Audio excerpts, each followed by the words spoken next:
박수를 드리겠습니다.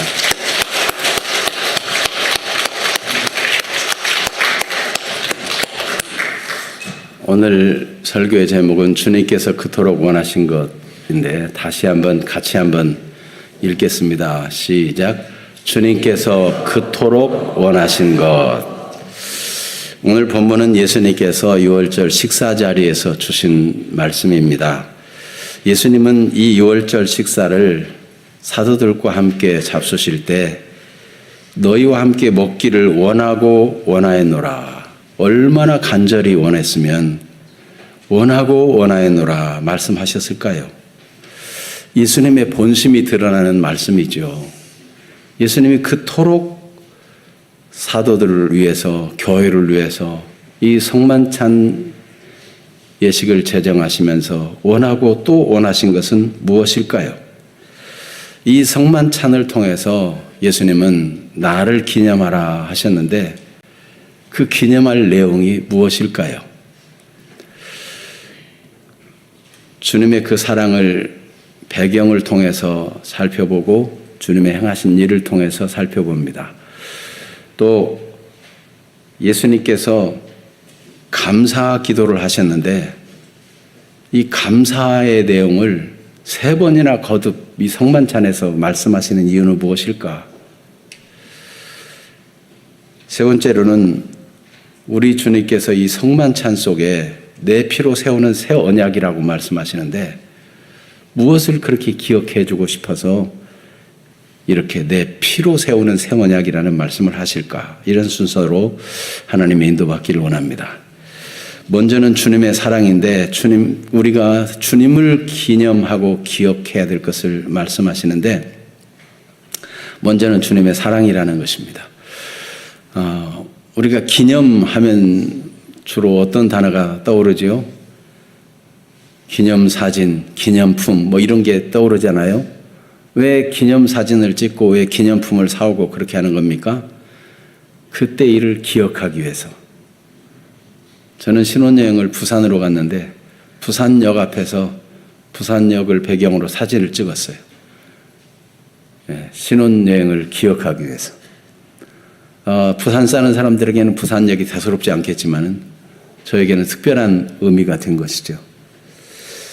오늘 예수님께서 이 성만찬 예식을 제정하시면서 기념하고 기억하기를 원하셨는데 핵심은 나를 기념하라, 나를 기억하라는 것입니다. 그래서 무엇보다도 주님의 사랑을 기억하기를 원하는데 오늘 예수님이 이 성만찬을 제정하신 배경을 보면 정말 주님의 사랑을 기억하지 않을 수 없습니다. 그 배경 오늘 본문에도 보면 15절에 이르시되 내가 고난을 받기 전에 너희와 함께 이 월절 먹기를 원하고 원하였노라. 지금 고난 받기 전에 지금 고난을 바로 앞두고 있는 예수님이 이 성만찬을 먹기를 원했다는 거예요. 그래서 고린도전서 11장 23절에 이 성만찬 예식을 계속 행하는 이유를 말할 때 주님이 제정하신 그때 일을 아주 생생하게 기록해 두었습니다. 고린도전서 11장 23절을 볼까요? 내가 너희에게 전한 것은 주께 받은 것이니 곧 주 예수께서 잡히시던 밤에 떡을 가지사. 그 잡히시던 밤에 떡을 가지사 제정하셨다는 거예요. 이제 그 밤이 새기 전에 예수님은 잡히실 것인데 예수님이 성만찬 제자들하고 그렇게 원했다는 겁니다. 요한복음 13장 1절에도 바로 돌아가실 때가 이른 줄을 아시면서도 얼마나 주님이 사랑하셨는가, 그 사랑을 나타내기 위해서 이 일을 하셨는가 하는 것을 표현해 주고 있습니다. 같이 읽어볼까요? 유월절 전에 예수께서 자기가 세상을 떠나 아버지께로 돌아가실 때가 이른 줄 아시고 세상에 있는 자기 사람들을 사랑하시되 끝까지 사랑하시니라. 예수님의 처한 상황을 생각할 때 사도들과 이런 시간, 교회를 위해서 이런 시간을 갖는 것 자체가 예수님의 큰 사랑의 증명인 것입니다. 우리는 이것을 기억해야 돼요. 사실 예수님은 당시의 형편으로 보면 교회를 위해서 성만찬을 제정하기보다는 지금 당장 자기가 당할 고난, 그 고통, 그 슬픔, 사람들이 다 배신하고 떠나고 심지어 하나님께서도 버리시는 나의 하나님 어찌하여 나를 버리셨나이까.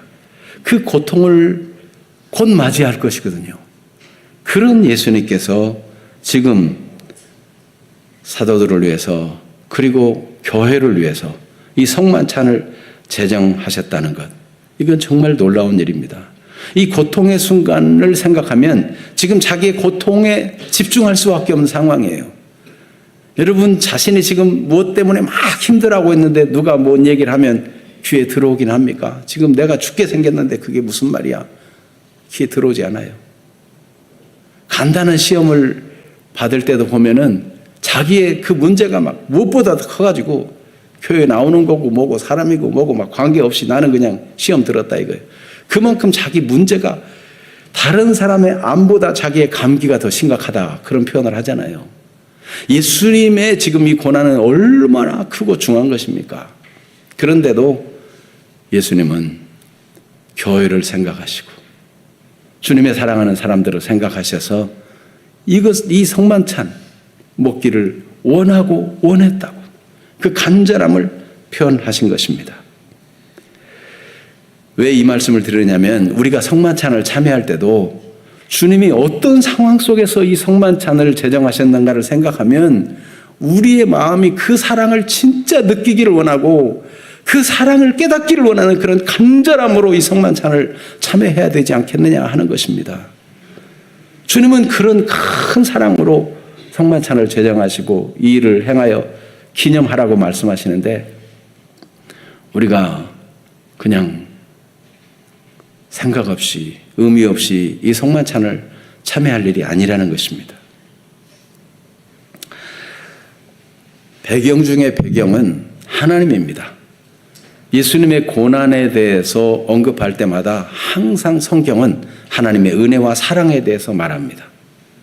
하나님이 예수 그리스도를 이 땅에 보내신 것은 예수님 자신이 고백했듯이 섬김을 받으려 함이 아니고 자기 목숨을 대속물로 주려 함이었어요. 이 땅에 예수님 보낸 그 사랑, 그 하나님의 마음, 하나님의 그 은혜, 예수님 고난과 연결되어 있어요. 그래서 여러분 잘 암송하는 요한복음 3장 16절을 같이 한번 볼까요? 하나님이 세상을 이처럼 사랑하사 독생자를 주셨으니 이는 그를 믿는 자마다 멸망하지 않고 영생을 얻게 하려 하심이라. 하나님의 사랑이 배경이 되어 있다는 것이죠. 로마서 3장 25절에도 예수님이 피로 화목제물 되는 이 희생을 말할 때 바로 하나님이 이 일을 정하셨고 하나님의 은혜로 이 일이 이루어진 일이라는 것을 보여주고 있습니다. 로마 3장 25절 이 예수를 하나님이 그의 피로써 믿음으로 말미암은 화목제물로 세우셨으니 이는 하나님께서 길이 참으시는 중에 전에 지은 죄를 간구하심으로 자기의 의로우심을 나타내려 하심이라. 예수님의 피와 그 희생을 보고 우리 죄를 없는 것 같이 여겨주신다는 거예요. 이게 얼마나 큰 은혜입니까? 로마서 5장 8절 말씀에도 같이 봅니다. 우리가 아직 죄인 되었을 때 그리스도께서 우리를 위하여 죽으심으로 하나님께서 우리에 대한 자기의 사랑을 확증하셨느니라. 배경 중에 배경은요, 그 하나님의 큰 은혜와 사랑이에요. 이걸 생각할 때 당시의 배경이나 크게 보는 배경으로나 하나님 우리를 얼마나 사랑하시는지 알 수 있어요. 주님의 행하신 일과 하신 말씀과 그 모든 행위가 다 사랑이었어요. 예수님이 행하신 모든 일들은 한마디로 말하면 십자가의 고난으로 귀결될 수 있습니다. 그러므로 우리가 성만찬에 참여할 때마다 이 주님의 사랑 기억할 때 주님의 고난을 기억하는 것입니다. 그래서 바울 사도도 갈라디아서 2장 20절에 보면 나를 사랑하사 나를 위하여 자기 자신을 버리신 하나님의 아들, 이 예수님을 생각하면서 더 이상 자기 자신을 위해 살지 않는다고 고백한 바가 있습니다. 같이 봅니다. 내가 그리스도와 함께 십자가에 못 박혔나니 그런즉 이제는 내가 사는 것이 아니요 오직 내 안에 그리스도께서 사시는 것이라. 이제 내가 육체 가운데 사는 것은 나를 사랑하사 나를 위하여 자기 자신을 버리신 하나님의 아들을 믿는 믿음 안에서 사는 것이라. 예수님의 행하신 일이 결국은 자기 자신을 버리는 십자가의 고난으로 연결돼요. 그래서 요한계시록 1장 5절 6절에도 보면 이 일에 대한 찬송이 나오는데 역시 예수님의 그 피의 희생이 우리를 어떻게 은혜롭게 죄에서 해방하시고 하나님의 영광이 되게 하셨는가를 기록하고 있습니다. 요한계시록 1장 5절 6절 같이 볼까요? 또 충성된 증인으로 죽은 자들 가운데서 먼저 나시고 땅의 임금들의 머리가 되신 예수 그리스도로 말미암아 은혜와 평강이 너에게 있기를 원하노라. 우리를 사랑하사 그의 피로 우리 죄에서 우리를 해방하시고 그의 아버지 하나님을 위하여 우리를 나라와 제사장으로 삼으신 그에게 영광과 능력이 세세토록 있기를 원하노라. 아멘. 땅의 임금들의 머리가 되시고 왕의 왕 주의 주가 되시는 예수님께서 그렇게 높임받고 영광 받으셔야 마땅하신 주님이 우리를 사랑해서 그 피의 희생을 통해서 우리를 죄에서 해방하셨으니 이것이야말로 얼마나 영광스러운지, 하나님 아버지를 위하여 우리를 나라와 제사장으로 삼아서 영원토록 하나님께 영광 돌리는 삶을 살게 만드신 것입니다. 이것이 주님의 십자가의 고난, 주님의 행하신 일 중에 핵심이 되는 것입니다. 우리는 이 주님의 사랑을 항상 기억해야 될 뿐만 아니라 이 성만찬에서 무엇보다도 이런 주님의 사랑을 기억해야 할 것입니다. 다음으로는 오늘 본문에 보니까 예수님의 감사를 3번이나 기록하고 있어요. 17절을 같이 한번 읽어봅니다. 이에 잔을 받으사 감사 기도하시고 이르시되 이것을 갖다가 너희끼리 나누라. 또 19절 또 떡을 가져 감사 기도하시고 떼어 그들에게 주시며 이르시되 이것은 너희를 위하여 주는 내 몸이라. 너희가 이를 행하여 나를 기념하라 하시고 20절에도 저녁 먹은 후에 잔도 그와 같이 하여, 앞에 보니까 잔을 받으시고 감사 기도했는데 이 저녁 먹은 후에 잔도 그와 같이 감사 기도하면서 이 잔은 내 피로 세우는 새 언약이니 곧 너희를 위하여 붓는 것이라고 감사를 기록하고 있어요. 그래서 우리는 성만찬 할 때마다 주님이 주신 감사를 기억해야 돼요. 도대체 주님은 지금 그 밤에 잡혀서 고난당할 것인데 무엇이 그토록 감사했을까요? 단순히 그냥 식사기도로, 의뢰하는 식사기도로 감사했을까요? 여러분 보통 식사기도 할 때 몇 번 합니까? 밥 먹기 전에 한 번 하죠? 그런데 예수님은 음식을 드시기 전에 감사기도 하시고 음식 드신 후에 또 잔을 가지고 또 다시 감사기도 하시고 그것을 이렇게 3번이나 거듭해서 주님이 감사기도했다는 것을 표현하는 이유는 무엇일까요? 무엇이 그토록 감사한 것일까요? 예수님께서는 교회를 위해서 이 성만찬을 제정하시고 이 성만찬의 참된 의미가 교회에 얼마나 큰 유익을 줄 건가를 생각하니까 자신의 고난은 뒤로 한 채 그토록 감사기도를 하고 있는 거예요. 그러니까 우리가 성만찬을 받을 때도 우리가 예수님의 고난을 통해서 우리에게 주신 그 어마어마한 유익들을 생각하면서 그걸 기억하고 놓치지 말아야 돼요. 이걸 기억한다는 것은 죄에서 승리할 길이고, 이것을 기억하는 것은 마귀의 속임에서 절대 지지 않는 길이고 물러서지 않는 길이고 진정한 소망을 가지고 사는 길이 되는 것입니다. 주님이 주신 감사, 교육의 유익을 위해서 주신 그 열매를 생각할 때 주님이 얼마나 감사했는지 이사야 53장은 주님의 고난에 대한 예언이 기록되어 있습니다. 고난뿐만 아니라 예수님이 그 자신을 희생하심으로써 양처럼 끌려가 죽으시는 그걸 통해서 얻게 되는 그 열매를 얼마나 기뻐하셨는가를 기록해 주고 있어요. 이사야 53장 10절 11절을 같이 읽겠습니다. 여호와께서 그에게 상함을 받게 하시기를 원하사 질고를 당하게 하셨은즉 그의 영혼을 속건제물로 드리게 이르면 그가 씨를 보게 되며 그의 날은 길 것이요 또 그의 손으로 여호와께서 기뻐하시는 뜻을 성취하리로다. 그가 자기 영혼에 수고한 것을 보고 만족하게 여길 것이라. 나의 의로운 종이 자기 지식으로 많은 사람을 의롭게 하며 또 그들의 죄악을 친히 담당하리로다. 아멘. 주님의 희생을 통해서 성만찬의 참된 의미대로 주님이 자신의 살을 주고 자신의 피를 주어서 사람들을 죄에서 해방시켜주고 하나님과 원수인 것을 해결해서 완전히 하나님과 화목하게 만드시고 하나님이 약속하신 모든 유업을 누리는 하나님의 자녀가 되게 하시고 마귀를 대적하여 승리하는 주님의 승리가 우리가 주님과 연합돼 가지고 주님의 살을 먹고 주님의 피를 마시면서 주님과 완전히 연합되어서 죄에 대해서는 죽은 자가 되고 하나님께 대해서는 산 자가 되고 주님과 함께 연합해서 사탄을 이기는 승리자가 되게 하시는 이 열매를 생각할 때 우리 주님은 그렇게 감사해서 기도했다는 거예요.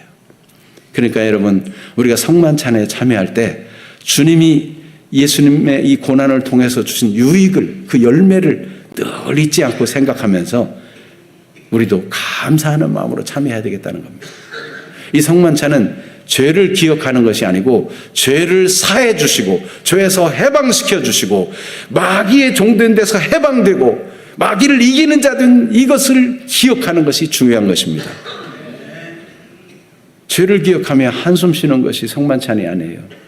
단순히 주님이 얼마나 아프셨을까 그걸 생각하는 것을 뛰어넘어서 이 주님의 고생과 희생을 통해서 우리에게 얼마나 큰 유익을 줬는가 이거를 기억하고 붙드는 것입니다.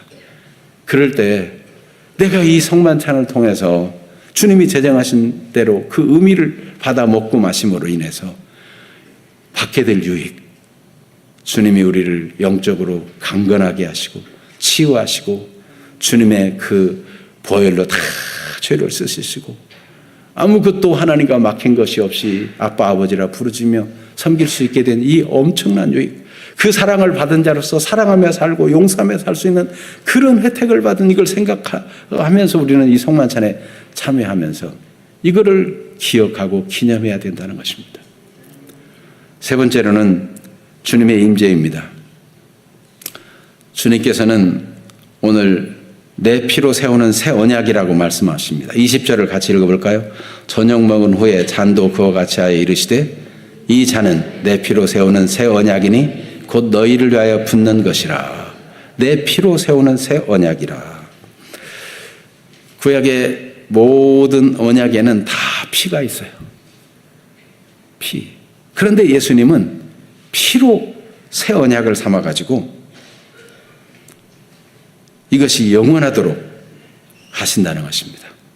이 성만찬에서는 주님의 이 피의 희생을 기억하는 이 새 언약을 기억하게 하는 내용이 성만찬에 들어있다는 것입니다. 예수님께서 단순히 눈에 보이는 떡과 잔을 먹고 마시라는 것이 아닙니다. 고린도전서 11장에 보면 당시의 사람들은 부자들이 막 일찍 모여가지고 잔뜩 배불리 먹고 포도주를 너무 많이 마셔가지고 취하고 이런 추태를 보였어요. 이건 성만찬에 참여하는 태도가 아니에요. 그래서 지금은 성만찬에 빵도 가장 작게 만들고 잔도 가장 적게 만들어가지고 그걸 먹고 마실 때 에게 이게 뭐야 이렇게 육신적으로 생각하면 너무 하찮은 떡이고 너무 하찮은 양의 음료예요. 육신적으로 보면 이거 아무것도 아닌 것 같아요. 예수님이 그렇게 하찮은 썩을 음식을 제공해 주려고 그 죽으심을 앞두고 그 심각한 순간에 이 성만찬을 제정해 줬겠어요? 이 성만찬에 참된 의미를 주려고 하시는 것입니다. 당시 6월절 잔치의 음식들은요, 쓴 나물에다가 이 먹는 빵은 발효되지 않은, 이스트를 넣지 아니한 딱딱하고 아무 맛도 없는 빵이에요. 예수님이 그걸 그렇게 먹기를 원했겠어요? 아니 그걸 먹고 힘을 얻어서 용감하게 죽으시려고요? 아니에요. 예수님은 특별한 음식을 주신 거예요. 예수님은 영의 양식을 주시는 거예요. 자신의 살을 주고 자신의 피를 주는 이 영적 의미를 주고 싶으신 거죠. 그래서 예수님께서 요한복음 6장 55절에 보면 내 살은 참된 양식이요 내 피는 참된 음료로다. 여러분, 성만찬에서 받는 이 떡과 잔이 예수님의 살로 변하거나 예수님의 피로 변하는 것이 아니에요. 그 의미를 주님이 주고 싶은 거예요. 근데 성만찬 할 때마다 주님의 피로 세운 언약이기 때문에 성만찬 때마다 예수님이 임재하셔서 그 영의 양식이 되도록 떡을 받을 때, 잔을 받을 때 우리의 영적 자양분이 되게 하시고 힘이 되게 만드신다는 거예요. 여러분이가 그냥 일반적으로 음식을 먹어도 힘이 되잖아요. 이번에 적어도 한 끼라도 성만찬에 참여하기 전에 금식하시라 그랬는데, 여러분 금식해보면 어떻습니까? 기운이 없고 어지럽고 기운이 딸리기 때문에 흔들거리고 이럴 수 있어요. 음식을 먹으면 다시 막 배심도 생기고 정신도 말짱해지고 눈도 밝아지고 힘이 되는 거예요. 주님이 주시는 이 성만찬을 통해서 이 영의 양식, 참된 이 양식을 먹고 참된 음료, 주님의 살과 피를, 그 의미를 진짜 먹고 마심으로써 주님이 영적 자양분을 주어서 우리가 이 영적 힘을 가지고 승리하기를 원한다는 거예요. 이것을 기억하고 기념하라는 거예요. 그러니까 성만찬에 참여할 때 우리는 지금 이 성만찬에 참여하는 순간 우리 주님이 여기 임재해 계신다.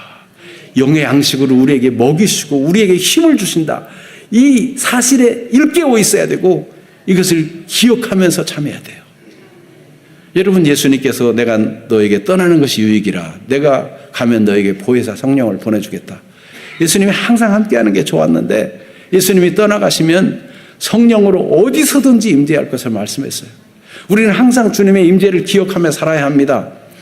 여러분, 성령의 감동으로 깃든 하나님의 말씀을 읽을 때도 말씀을 읽다가 막 가슴이 뜨거워지고 눈물이 흐르고 하나님의 임재를 경험하잖아요. 말씀을 듣는 순간 하나님이 성령으로 감동해가지고 하나님의 임재, 하나님이 여기 나타나서 지금 내게 말씀하시는구나, 이런 걸 느끼고 경험하는 사람이 되기를 원하는 것처럼, 특별히 이 성만찬에도 이 잔은 내 피로 세우는 새 언약이다. 이 언약을 날마다 새롭게 하고 새롭게 하기 위해서 예수님은 성만찬 때마다 친히 피로 인쳐서 임재하신다는 거예요. 그러니까 여러분, 이 성만찬은 절대로 하찮은 것이 아니고 단순한 의식이 아닙니다. 지금 주님이 성령으로 임재하시고 우리에게 참된 양식으로, 참된 음료로 자기를 내어주셔서 그 이 떡을 먹고 이 잔을 받을 때마다 주님과 완전히 연합되어서 주님의 주신 평안과 주님의 주신 기쁨과 주님의 주시는 감사와 이 주님이 이 자기의 희생을 통해서 주신 열매가 우리에게 풍성하게 경험되고 누리는 사람이 되기를 원하시는 것입니다. 그러므로 주님께서 그토록 원하신 것, 그 배경과 상황을 볼 때 자기 일에도 집중하기에도 힘든 상황 속에 그때 구태여 교회의 유익을 위해, 오늘 우리의 유익을 위해 성만찬을 제정하신 걸 볼 때 이 큰 사랑에 대해서 깨어있는 마음으로 우리가 이 성찬에 참여해야 될 것이고,